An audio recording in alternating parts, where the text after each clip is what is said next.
Matur nuwun sedulur semua, sugeng pepanggihan malih kalian kula Tubagus Purnama. Semoga sedulur semua selalu diberikan kesehatan, keselamatan, dijauhkan dari mara bahaya dan bencana.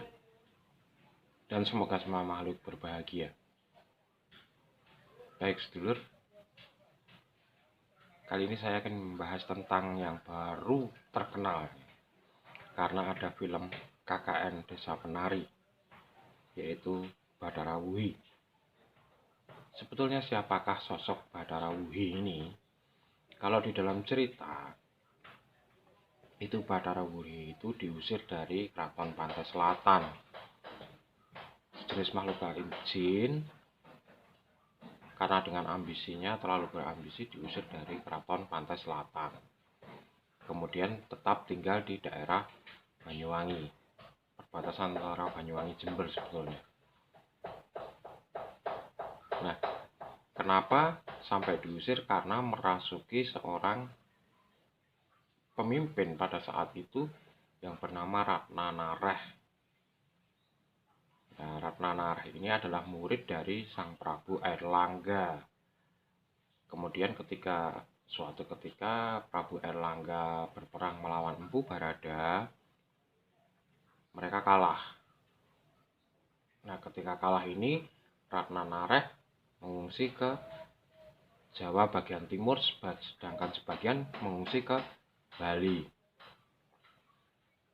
Beliau ini seorang murid kesayangan dari Prabu Airlangga. Menjadi pemimpin di sebuah desa itu, membentuk pemukiman, menjadi pemimpin. Dia senang menari dengan gamelan.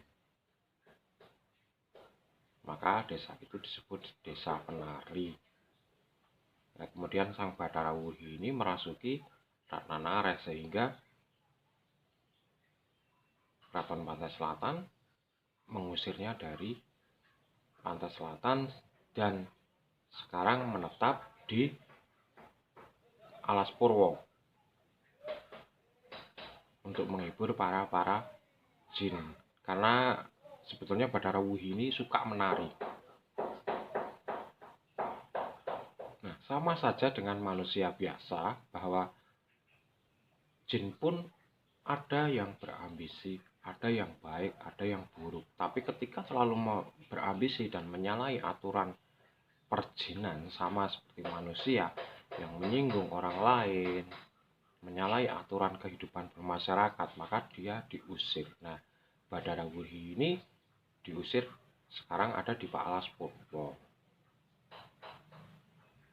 Nah, kemudian di Desa Penari yang tempat Ratna Nareh dirasuki oleh Bathara Wuhi dilarang untuk menari dengan gamelan, karena kalau menari dengan gamelan maka akan mengundang Bathara Wuhi.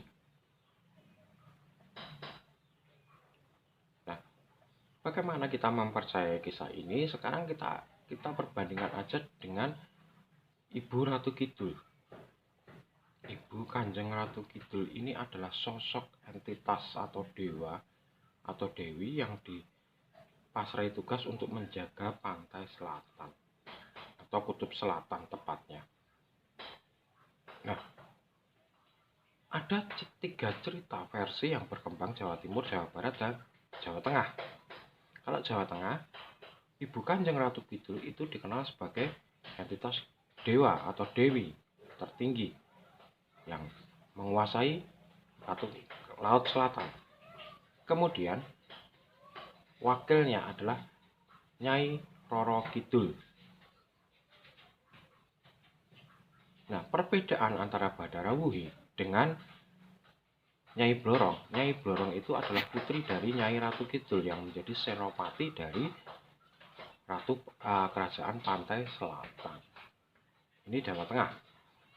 Kalau Jawa Timur ada yang berasal dari Nyai Skardadu. Bahwa Ibu Kanjeng Ratu Kidul itu Nyai Skardadu yang kemudian dari manusia kemudian menjadi penguasa Laut Selatan. Kalau dari Jawa Barat adalah Roro Amis, putra Prabu Siliwangi yang menjadi Ratu Pantai Selatan dengan kerajaan pusatnya di Pelabuhan Ratu. Tapi dari 3 versi ini yang berkembang, kita buktikan mana yang masih bertahta sampai sekarang.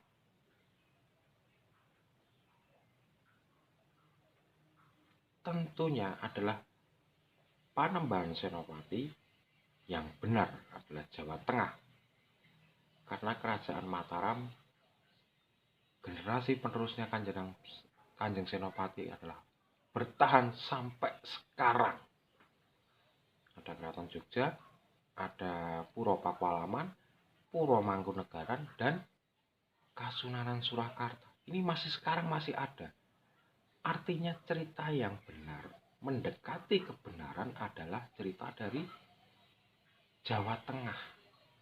Sedangkan yang Jawa Timur dari Bambangan sudah hilang, Jawa Barat juga sudah hilang. Yang mendekati kebenaran adalah Jawa Tengah karena masih bertahan sampai sekarang. Nah, sosok Badarawuh ini dibedakan dengan sosok Nyi Blorong. Karena namanya jin bisa berubah wujud, dan kebanyakan memang yang penunggu di pantai selatan adalah berpakaian hijau dan siluman ular.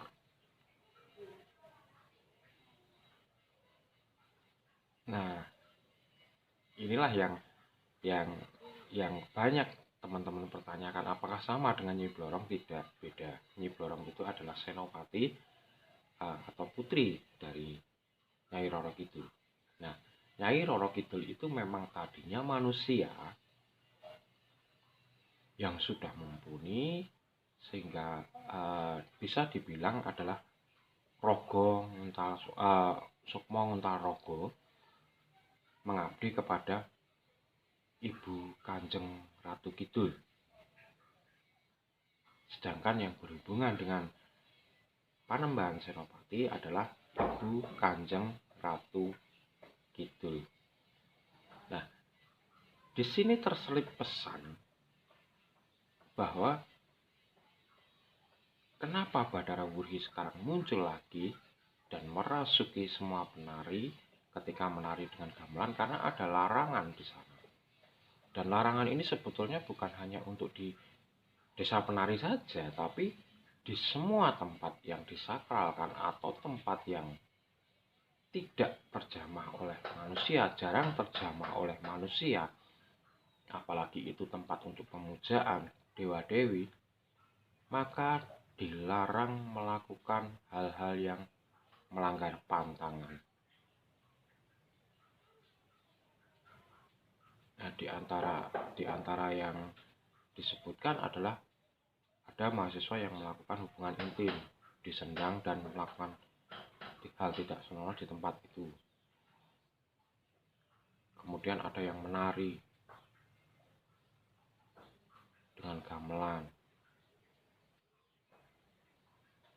Nah, sebetulnya hal-hal yang tidak senonoh ini dimanapun, kalau penjenengan misalnya naik ke Gunung Merapi, Gunung Lawu, melakukan hal-hal tersebut, maka akan ada kejadian yang tidak diinginkan. Jadi seyogianya buat anak-anakku, anak muda, anak remaja, dimanapun penjenengan, kalau ke tempat-tempat yang jarang dijamah manusia, misalnya di hutan, di gunung, di laut,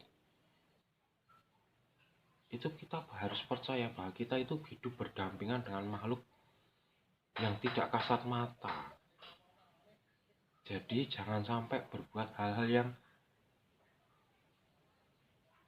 tidak diinginkan, seperti kencing sembarangan, melakukan hal-hal yang hubungan intim bukan pasangannya, bahkan dengan pasangannya pun dilarang. Kalau di tempat-tempat seperti itu harus ada aturannya. Dilarang mengeluarkan kata-kata kotor, karena mereka akan mendengar dan tahu itu. Dilarang mengeluh. Ucapkan kata-kata yang bahagia. Jangan ucapkan kata-kata sedih. Mereka akan mendengar dan vibrasi mereka akan tinggi dengan energi negatif. Jadi kenapa kejadian KKN di desa penari ini menjadi seperti itu karena sudah ada yang melanggar dan itu berbuntut panjang. Nah, sosok yang bertanggung jawab di sini adalah Bathara Wuhi. Tapi beliau tidak bisa disalahkan karena beliau memang diperintahkan untuk menunggu tempat itu oleh Ibu Kanjeng Ratu Kidul. Jadi itulah sebenarnya asal-usul dari Bathara Wuhi. Sedangkan Ratna Nareh sendiri yang pernah dirasuki sekarang menjadi penunggu di Wonokromo, penunggu gerbang gaib di Wonokromo ketika Ibu Kanjeng Ratu Kidul akan melintas ke Ratu Pantai Utara. Jadi Ratu Pantai Selatan dan Ratu Pantai Utara itu sering berkoneksi. Ada pintu portal gaib di Wonokromo. Wonokromo itu dekat Surabaya. Nah, Ratna Nareh itu tinggal di sana sampai sekarang, keturunan-keturunannya entah keturunan sampai berapa, kalau kita telusuri ada jejaknya. Nah, era ini memang era sebelum Calon Arang. Jadi bedakan antara Ratna Nareh dengan Calon Arang. Memang ada keturunannya. Calon Arang itu ada keturunannya karena Calon Arang ini mempelajari lontar dari Ratna Nareh.